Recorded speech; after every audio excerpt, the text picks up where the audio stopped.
Ya, saudara, tanaman anggur menjadi salah satu budidaya baru di Kabupaten Biren. Selain nilai jual buah dan bibitnya yang mahal, kebun anggur juga mulai dilirik warga untuk tempat berwisata taman buah.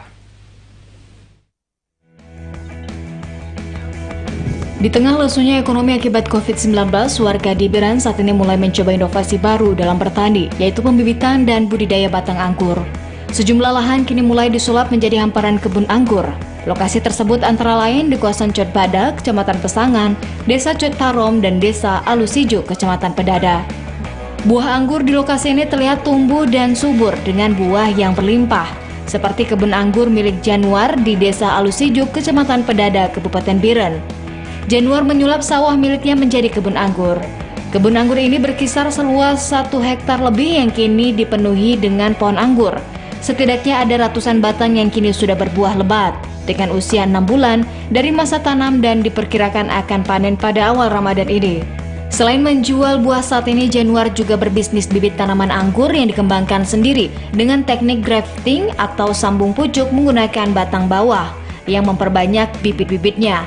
Jika bibit sudah kokoh dan panjang, kemudian dimasukkan ke dalam pot yang lebih besar. Satu batang bibit bisa dijual dari Rp100.000 hingga mencapai Rp1.000.000, tergantung jenis anggur dan ukurannya. Peminat bibit anggur hasil budidaya Januar tergolong banyak diminati. Pemesanan bibit saja terkadang bisa mencapai ribuan batang oleh satu peminat. Selain di Aceh, pesanan bibit ini juga telah sampai ke provinsi lainnya. Kalau yang untuk pesan bibit, kalau untuk sekarang ada sekitar 3.000 batang. Memang harus dikembangkan. Di sini kalau dibilang di Aceh, kita kan untuk mayoritasnya orang Aceh kan belum ada anggur ini. Kalau bisa Aceh ini dikenang dengan kebun anggur. Nah, tapi kalau untuk inspirasi untuk orang-orang lebih baik daripada tanam bunga, lebih baik tanam anggur, ada manfaatnya.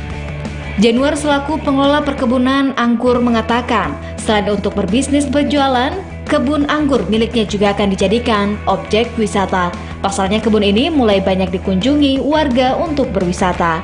Dari Biren, Umar, TVRI Aceh melaporkan.